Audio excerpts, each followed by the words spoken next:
Settings everywhere, but which ones matter? I'm going to tell you what I think the most important Avid settings are in my latest Avid tutorial. Avid 101! Let's master Avid. Hey, this is a cut down from my Master Avid and my mini Avid courses. If you want to see all the settings that I think are important for Avid to get you started on the right foot, there is a free PDF. Free! My favorite price for anything. Check the description below and hit that free PDF. Also, if you want to master Avid, you can take my entire Master Avid course from ingest to online prep and everything in between. Check out the link below. There's also a coupon code in the description to get yourself a nice, massive discount on the full Master Avid course. And if you just want to stick your toes in the Avid water, don't forget I also have a mini Avid course. What's in the mini Avid course is also outlined in that same link for Master Avid, so hit that link below. Don't forget your free PDF. Don't forget to hit subscribe, really does help the channel. And here's your Avid tutorial. Okay, this is important. Avid defaults to centered. You want to change that to alternating left-right. Then you will be able to hear, oh, all my speaking is only coming out of the left. And you will be able to pan all of that stuff globally in your timeline, which I will be showing you how to do. You can mid-pan all of that in your timeline. Your bin settings. Down here, save single floating bin containers in workspaces. Yes, you want to check that.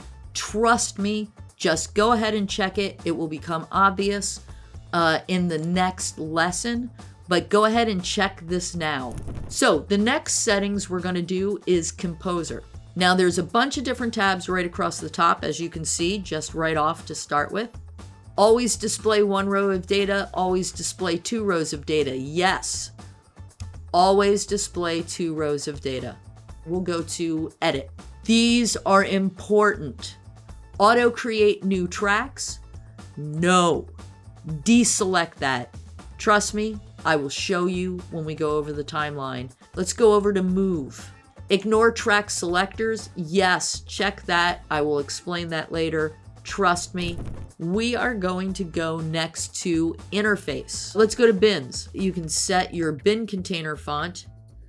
And I'm gonna explain bin containers to you in the next lesson, so just hang with me. Font for all bin containers. I like to make this 15. I like to make it bigger, and we're gonna do this all the way down. So we're gonna go down to timeline. Auto patching. Yes, you want that. Auto monitoring. No, you don't want that. Trust me, trust me, trust me. Turn that off. Default sync locks on. Yes, you want that. You want this clicking TC tracker ruler disable smart tools. Yes. Here we go. Trim tool. After you're done trim, you do a trim, you hit the space bar and it'll roll back and show you your cut. I like to do it 2 seconds for my pre and 2 seconds for my post roll. And then here in features, definitely never use small trim mode. Hey, hope you found this Avid tutorial helpful. Don't forget to give a like.